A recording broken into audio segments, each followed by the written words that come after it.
Chapter 10, Southern Sudan, 2008. The men finished their meeting. They all stood and walked past Naya's house. Naya joined the crowd of children following them.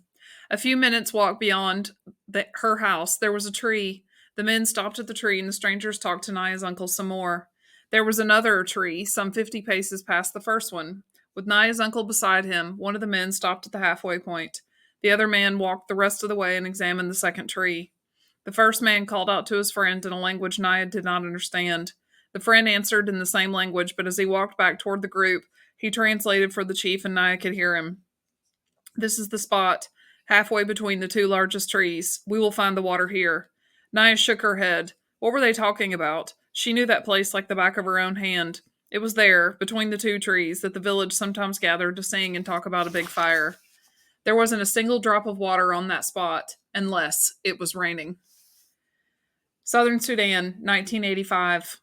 Salva reached for his gourd. He knew it to be half full, but suddenly it felt much lighter, as if there was hardly any water left in it. Uncle Jawir must have guessed what he was thinking. "No, Salva," he murmured. "You are too small and not strong enough yet. Without water, you will not survive the rest of the walk. Some of the others, they will be able to manage better than you." Sure enough, there were now 3 women giving water to the men on the ground. Like a miracle, the small amounts of water revived them. They were able to stagger to their feet and join the groups as the walking continued. But their 5 dead companions were left behind. There were no tools with which to dig, and besides, burying the dead would only have taken too much time. Salva tried not to look as he walked past the bodies, but his eyes were drawn in their direction. He knew what would happen. Vultures would find their bodies and strip them of their rotting flesh until only the bones remained. He felt sick at the thought of those men, first dying in such a horrible way and then having even their corpses ravaged. If he were older and stronger, would he have given water to those men? Or would he, like most of the group, have kept his water for himself? It was the group's 3rd day in the desert. By sunset, they would be out of the desert, and after that, it would not be far to the Etang refugee camp in Ethiopia. As they trudged through the heat, Salva finally had a chance to talk to Uncle about a worry that had been growing like a long shadow across his thoughts. "Uncle, if I am in Ethiopia, how will my parents ever find me? When will I be able to go back to Leeuwenhoek?" "I have talked to the others here," Uncle said. "We believe that the village of Leeuwenhoek was attacked and probably burned. Your family—" Uncle paused and looked away. When he looked back again, his face was solemn. "Salva, few people survived the attack on the village. Anyone still alive would have fled into the bush, and no one knows where they are now." Salva was silent for a moment. Then he said, "At least you will be there with me, in Ethiopia." Uncle's voice was gentle. "No, Salva. I am going to take you to the refugee camp, but then I will return to Sudan to fight in the war." Salva stopped walking and clutched at Uncle's arm. "But, Uncle, I will have no one. Who will be my family?" Uncle gently loosened Salva's grip so he could take the boy's hand in his. "There will be many other people in the camp. You will become friends with some of them. You will make a kind of family there. They, too, will need people they can depend on." Salva shook his head, unable to imagine what life would be like in the camp without Uncle. He squeezed his uncle's hand tightly. Uncle stood quietly and said nothing more. "He knows it will be hard for me," Salva realized. "He does not want to leave me there, but he has to go back and fight for our people. I mustn't act like a baby. I must try to be strong." Salva swallowed hard. "Uncle, when you go back to Sudan, you might meet my parents somewhere. You could tell them where I am, or you could talk to those you meet and ask where the people of Leeuwenhoek are now." Uncle did not answer right away. Then he said, "Of course I will do that, nephew." Salva felt a tiny spark of hope. With Uncle looking for his family, there was a chance they might all be together again one day. No one in the group had eaten anything for 2 days. Their water was nearly gone.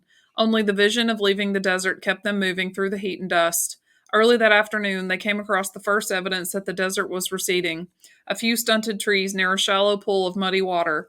The water was unfit to drink, but a dead stork lay by the pond's edge. Immediately, the group began to make preparations to cook and eat the bird. Salva helped gather twigs for the fire. As the bird roasted, Salva could hardly keep his eyes off it. There would be only enough for a bite or two for each person, but he could hardly wait. Then he heard loud voices. Along with the rest of the group, he turned and saw 6 men coming toward them. As the men approached, he could see that they were armed with guns and machetes. The men began shouting, "Sit down! Hands on your heads, all of you now!" Everyone in the group sat down at once. Salva was afraid of the weapons, and he could see that the others were too. One of the men walked among the group and stopped in front of Uncle. Salva could tell by the ritual scarring on the man's face that he was from the Nuer tribe. "Are you with the rebels?" the man asked. "No," Uncle answered. Where have you come from? Where are you going? We come from the west of the Nile, Uncle said. We are going to Etang, to the refugee camp. The man told Uncle to get up and leave his gun where it was. Two of the other men took Uncle to a tree several yards away and tied him to it. Then the men moved among the group. If anyone was carrying a bag, the men opened it and took whatever was in it. They ordered some people to remove their clothing and took that too. Salva was trembling. Even in the midst of his fear, he realized that for the first time on the trip, it was a good thing to be the youngest and smallest. The men would not be interested in his clothes. When the men had finished their looting, they picked up Uncle's gun. Then they walked to the tree where Uncle was tied up. Maybe they will leave us alone now that they have robbed us, Salva thought. He heard them laughing. As Salva watched, one of the men aimed his gun at Uncle. 3 shots rang out. Then the men ran away. Chapter 11, Southern Sudan, 2008. After the 2 men left the village, the task of clearing more of the land between the trees began. It was very hard work. The smaller trees and bushes had to be burned or uprooted. The long grass had to be scythed and hoed under. It was dangerous work, too, as poisonous snakes and scorpions hid in the grass. Naya was still making the 2 daily trips to the pond. Each time she returned, she could see that slowly but surely the patch of cleared earth was growing larger. The earth was dry and rock hard. Naya felt puzzled and doubtful. How could there be water in such a place? And when she asked Ep that question, he shook his head. She could see the doubt in his eyes, too. Southern Sudan and Ethiopia, 1985. They buried Uncle in a hole about 2 feet deep, a hole that had already been made by some kind of animal. Out of respect for him, the group walked no more that day but took time to mourn the man who had been their leader. Salva was too numb to think, and when thoughts did come to him, they seemed silly. He was annoyed that they would not be able to eat after all. While the men had been looting the group, more birds had arrived and pecked at the roasted stork until it was nothing but bones. The time for grief was short, and the walking began soon after dark. Despite the numbness in his heart, Salva was amazed to find himself walking faster and more boldly than he had before. Mariel was gone. Uncle was gone too, murdered by those Nuer men right before Salva's eyes. Mariel and Uncle were no longer by his side, and they never would be again. But Salva knew that both of them would have wanted him to survive, to finish the trip and reach the Etang refugee camp safely. It was almost as if they had left their strength with him to help him on his journey. He could not think of any other explanation for the way he felt, but there was no doubt, beneath his terrible sadness, he felt stronger. Now that Salva was without Uncle's care and protection, the group's attitude toward him changed. Once again, they grumbled that he was too young and small, that he might slow them down or start crying again as he had in the desert. No one shared anything with him, neither food nor company. Uncle had always shared the animals and birds he shot with everyone in the group, but it seemed they had all forgotten that, for Salva now had to beg for scraps, which were given grudgingly. The way they were treating him made Salva feel stronger still. There is no one left to help me. They think I am weak and useless.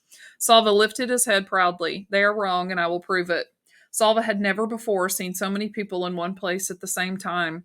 How could there be this many people in the world? More than hundreds, more than thousands, thousands upon thousands.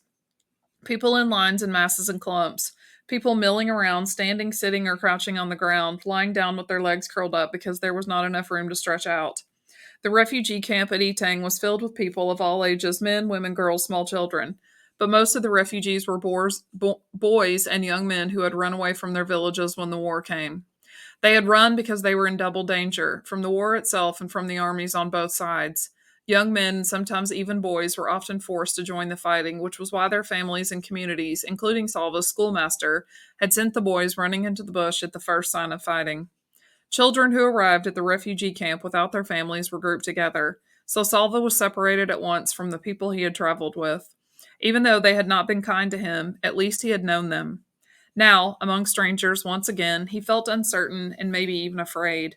As he walked through the camp with several other boys, Salva glanced at every face he passed. Uncle had said that no one knew where his family was for certain, so wasn't there at least a chance that they might be here in the camp? Salva looked around at the masses of people stretched out as far as he could see. He felt his heart sink a little, but he clenched his hands into fists and made a promise. If they are here, I will find them. After so many weeks of walking, Salva found it strange to be staying in one place. During the long, terrible trek, finding a place to stop and stay for a while had been desperately important. But now that he was at the camp, he felt restless, almost as if he should begin walking again. The camp was safe from the war. There were no men with guns or machetes, no planes or with bombs overhead. On the evening of his first day, Salva was given a bowl of boiled maize to eat and another one the next morning. Already things were better here than they had been during the journey. During the afternoon of the second day, Salva picked his way slowly through the crowds. Eventually, he found himself standing near the gate that was the main entrance to the camp, watching the new arrivals enter. It did not seem as if the camp could possibly hold any more, but still they kept coming. Long lines of people, some emaciated, some hurt or sick, all exhausted. As Salva scanned the faces, a flash of orange caught his eye. Orange! An orange headscarf! He began pushing and stumbling past people. Someone spoke to him angrily, but he did not stop to excuse himself. He could still see the vivid spot of orange. Yes, it was a headscarf. The woman's back was to him. But she was tall, like his mother. He had to catch up. There were too many people in the way. A half sob broke free from Salva's lips. He mustn't lose track of her. Chapter 12, Southern Sudan, 2009. An iron giraffe, a red giraffe that made very loud noises. The giraffe was a tall drill that had been brought to the village by the two men who had visited earlier. They had returned with a crew of 10 more men and 2 trucks, one hauling the giraffe drill along with other mysterious equipment, and the other loaded with plastic pipe. Meanwhile, the land was still being cleared. Naya's mother tied the baby on her back and walked with several other women to a place between the village and the pond. They collected piles of rocks and stones and tied them up into bundles using sturdy cloth. They balanced the bundles on their heads, walked back to the drilling site, and emptied the rocks onto the ground. Other villagers, using tools borrowed from the visitors, pounded the rocks to break them up into gravel. Many loads of gravel would be needed. Naya didn't know why. The piles of gravel grew larger each day. The clangor of machinery and hammer greeted Naya each time she returned from the pond. Unfamiliar noises that mingled with the voices of men shouting and women singing. It was the sound of people working hard together, but it did not sound at all like water. Etang Refugee Camp, Ethiopia, 1985. Mother, mother, please! Salva opened his mouth to call out again, but the words did not come. Instead, he closed his mouth, lowered his head, and turned away. The woman in the orange headscarf was not his mother. He knew this for certain, even though she was still far away and he had not seen her face. Uncle's words came back to him. The village of Leeuwenhoek was attacked, burned. Few people survived. No one knows where they are now. In the moment before calling out to the woman a second time, Salva realized what Uncle had truly meant. Something Salva had known in his heart for a long time. His family was gone. They had been killed by bullets or bombs, starvation or sickness. It did not matter how. What mattered was that Salva was on his own now. He felt as though he were standing on the edge of a giant hole, a hole filled with the black of despair of nothingness. I am alone now. I am all that is left of my family. His father, who had sent Salva to school, brought him treats like mangoes, trusted him to take care of the herd. His mother, always ready with food and milk and a soft hand to stroke Salva's head. His brothers and sisters, whom he had laughed with and played with and looked after. He would never see them again. How can I go on without them? But how can I not go on? They would want me to survive, to grow up and make something of my life, to honor their memories. What was it Uncle had said during the first terrible day in the desert? Do you see that group of bushes? You need only to walk as far as those bushes. Uncle had helped him get through the desert that way, bit by bit, one step at a time. Perhaps Salva could get through life at the camp in the same way. I need only to get through the rest of this day, he told himself. This day and no other. If someone had told Salva that he would live in the camp for 6 years, he would have never have believed it. 6 years later, July 1991. They are going to close the camp. Everyone will have to leave. That's impossible. Where will we go? That's what they're saying. Not just this camp, all of them. The rumors skittered around the camp. Everyone was uneasy. As the days went by, the uneasiness grew into fear. Salva was almost 17 years old now, a young man. He tried to learn what he could about the rumors by talking to the aid workers in the camp. They told him that the Ethiopian government was near collapse. The refugee camps were run by foreign aid groups, but it was the government that permitted them to operate. If the government fell, what would the new rulers do about the camps? When the question was answered, no one was ready. One rainy morning, as Salva walked toward the school tent, long lines of trucks were arriving. Masses of armed soldiers poured out of the trucks and ordered everyone to leave. The orders were not just to leave the camp, but to leave Ethiopia. Immediately there was chaos. It was as if the people ceased to be people and instead became an enormous herd of panic stampeding two-legged creatures. Salva was caught up in the surge. His feet barely touched the ground as he swept along by the crowd of thousands of people running and screaming. The rain, which was falling in torrents, added to the uproar. The soldiers fired their guns into the air and chased the people away from the camp. But once they were beyond the area surrounding the camp, the soldiers continued to drive them onward, shouting and shooting. As he dashed ahead, Salva heard snatches of talk. The river!